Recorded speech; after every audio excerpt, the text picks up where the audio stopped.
Webicara Bas. Nama saya Denny Wiarsandi dan sekarang saya berada di salah satu kantor perusahaan terbaik di dunia, Intel Corporation. Dan hari ini kita kedapatan tamu yang sangat istimewa, the newest member of Intel Indonesia. Yes, the newest one, Mr. Santosh Vishwanathan. Hi, how are you? Thank you. Good to see you. How are you? I'm always great. I'm kind of old. My hair is graying, so really? I'm not really the newest member. The newest member.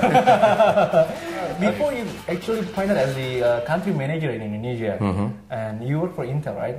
Yes. In the regional, right? Yeah. So I've worked for Intel close to 10 years, and so I've been in the region looking at 19 countries for the channel business that we have.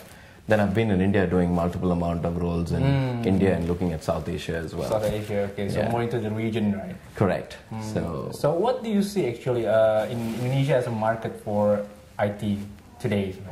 So, I mean, anybody who doesn't know Indonesia is like missing out the biggest thing that's missing out the biggest thing, wow. So, so Indonesia is like extremely exciting in multiple different ways, right? So one is, I think, the sheer embracing of technology that you have today. Okay. So you see people actually getting connected to the internet, even though, the internet that they know is social networking, they're still on it. Right? Okay. So your Facebook being, the largest nation of Facebook, you've seen Twitter, you've seen all those functions in which people are embracing the internet. That's a huge opportunity, right? In many countries, you have to teach them what the internet is. Here, people know what the internet is, right? And we just need to extend that technology and extend that interactions to more, productive elements as well. Okay. The second is the population piece of it as well, right? There are, from ranges from 230 to 240, but it's still big. It's the fourth largest population in the world. Yes. And fundamentally, if you take the use of technology today, which is, if I take PC penetrations, it's less than 1%. Yes. And household PC penetration is 5.8%. Right? Still very, very small. Okay. But the impetus to growth is like really strong, right? Because of the embracing of technology I spoke to you about. So do you see Indonesia as a country that easily adapts the new technology? Absolutely, right? Because I think if you take a look around on all the elements that I spoke to you about, right? The need for social networking, the embracing of social networking, people actually using their phones to go and get connected there. They're actually embracing technology in multiple ways today, right? So, and the sheer pace of growth that we have seen in the last few years and the growth that is projected, we see that need to be a continuum, right? So we continue on growing, right? Absolutely, right? And I think people are open to technology. People want to see the value of technology, and that's why you see these prospects of people getting on these social networking sites and devices there. Okay, so you know that the level of internet penetration in Indonesia is still low, right? Based on the data, like last year is still low. So how Intel gonna face that? Is there any other your strategy to do that? Yeah. So, one of our, out of the three top things that we wish to do, one of our biggest vision that we have for Indonesia is about having a connected nation. Okay. Right? And what you mean by connected nation is that we truly believe that broadband can clearly help add value to the country. Right? And if I have to quote data, which is any 10% increase in your broadband penetration takes GDP by 1.38%. So it's a straight relation to productivity of the country. Right, and the growth of the country. And again, broadband is one element that we can't do alone. It's not just Intel saying, okay, broadband is needed. It has to be partnerships with the industry. It has to be partnerships with the government. It has to be various elements that come together on making this a reality. Right, broadband is very expensive today, and we truly believe that if broadband starts becoming more affordable, then technology gets used productively. Right, take the instance of education. People can use technology in education, healthcare. Right, instances where people need not travel remotely for so many hours to see a doctor. They can get information right away. Correct. They can consult the doctor remotely, etc. Like in Bangladesh, which they have done, where there are these rural workers who go to these remote villages, and they do the basic checks. Right, and instead of coming all the way to the city to meet the doctor, they consult the doctor through the internet. Wow, really? Right, and the doctor says that if there's a need, then you come and meet us, right? So it saves time. It saves time, really, it saves time. And it gives healthcare to people who can't afford it anymore, right? So technology has a huge role to play across these industries, and broadband becomes that critical element there. In terms of digital media here in Indonesia, so how do you see about that? So digital media is something that I guess, everybody is embracing on it, right? Just by the sheer fact of people connecting to their digital world. As we used to say that there is no difference between the digital and physical world today. Yeah. Right? You go to bed with your BlackBerry, you wake up with your BlackBerry yes. or any of those we live devices. with the BlackBerry, right? Right? So your digital world and your physical world is actually becoming a thin fine line there, right? I mean, there's literally no big difference. And Indonesia is extremely exciting because of all the people getting onto the social networking site, right? And all the people getting onto the internet in the form of the social networking sites. So the digital media becomes exciting and becomes equally important for any company that operates in Indonesia, right? So for us, for example, we have our own Facebook page, which we call Komunikasi Exclusive Intel. Yes. And we also have a Twitter that we follow with. And we try and see how do we connect with the users and with the community through those forums. And people can ask questions. We have an Ask Intel application on it, right? Okay. So you would see us starting to invest heavily on the digital side. You will see us starting to ensure that our physical world and digital world connect in one form, right? Which is all the ground activities, etc. that we do needs to be seen on the digital side as well. So you would start seeing to do, and I think every other company which operates here is embracing those. Yeah, nowadays, like, we are going to move to that digital media, right? Absolutely. So, I think you already answered my second question, actually. Yeah, sure. So, in order to adapt to Web 2.0, so you're going to use the Facebook, right? Just like you said that in the Twitter. But in terms of security itself, I mean, like, we know that nowadays with the penetration of the internet also, and a lot of issues coming from the internet, Absolutely. Like spamming and everything. Absolutely. So how are you going to face that? You have brought a very exciting point here, right? Now, the thing that you do on the internet today is what is social media, Twitter, etc. Right? So which we call it as snacking fundamentally, right? Now there are two key things, right? As we move into transactions, which is productivity, like for example, I do e-commerce, I do web-based buying and selling, and my business starts to operate on it. Security becomes an important element, right?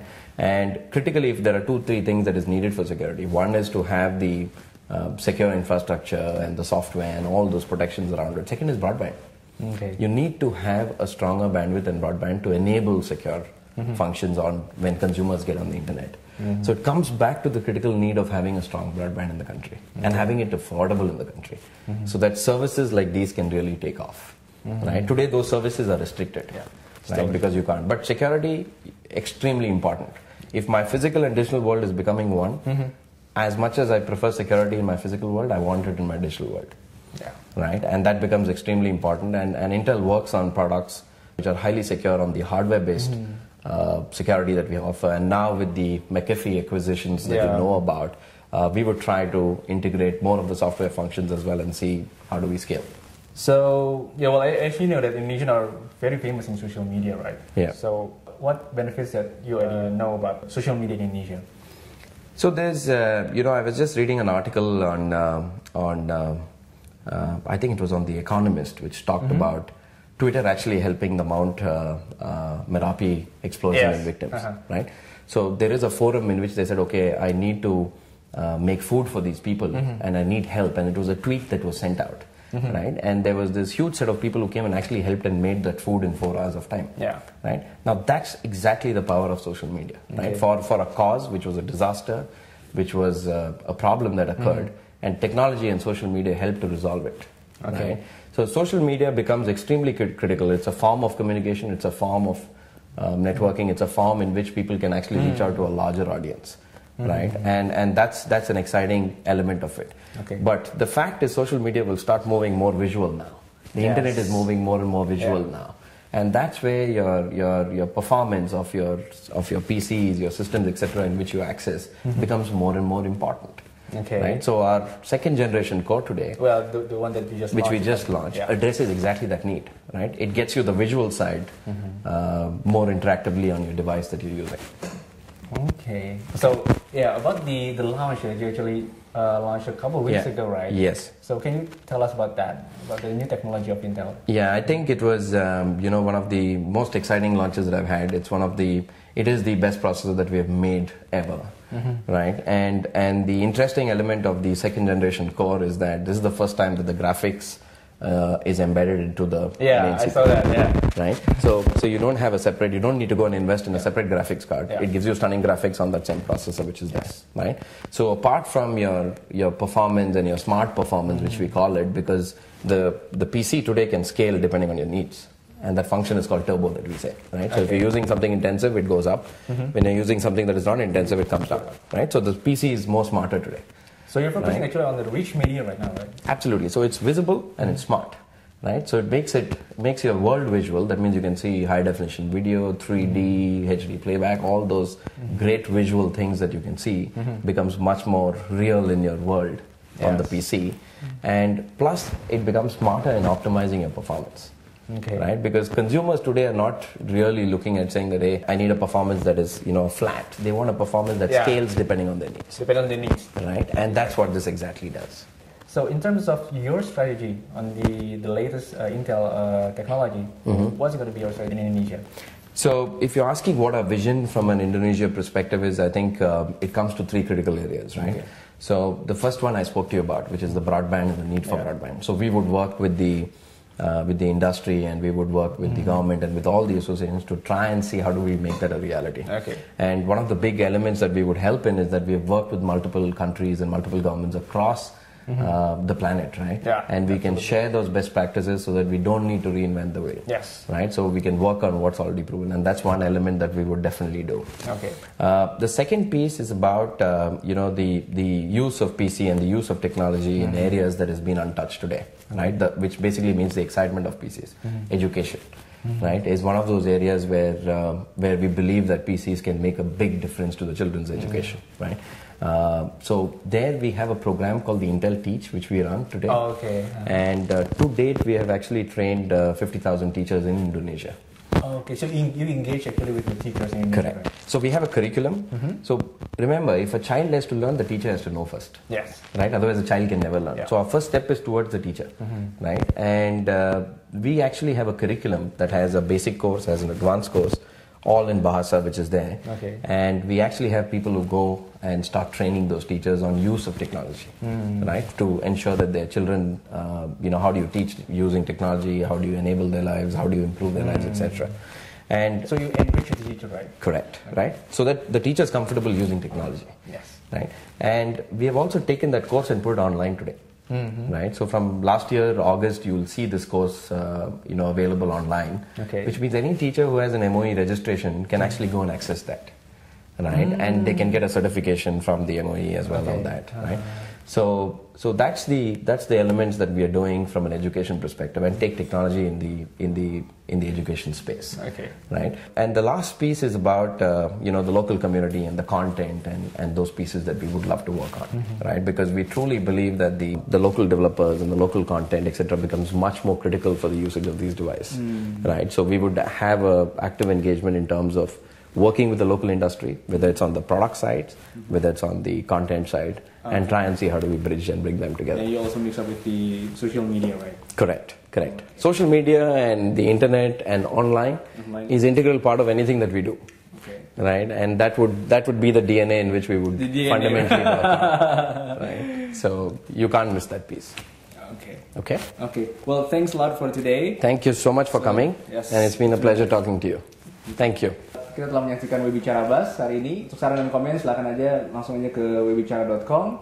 Sampai jumpa di podcast berikutnya. Bye. Thank you. Halo, selamat lagi di Webicara. Sekarang kita menginvasi kantornya Intel Indonesia. Ya, Intel flip ahead. Lihat Intel ya. Lihat dulu itu logo Intel. Saya adalah PR manager di Intel. Oh enggak, ternyata ada PR manager di situ. Kenalkan, itulah Ibu Doti Basuki. Ya, sekarang kita akan melihat-lihat kantornya gimana sih kantor Intel Indonesia. Yuk, let's go. Ini ruang meetingnya. Ada ruang meeting ada 2. Kalau kita lihat di sini ada kubikel. Nah, warnanya hijau, hijau sekali kan. Kita lihat. Ada meja Mbak Doti, ya kan.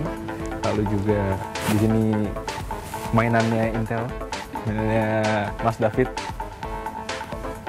Oke, sekarang kita lihat sebelah sini. Ada ruang santai-santainya nih kayak ini dengan adanya Intel. Woohoo! Ada foosballnya.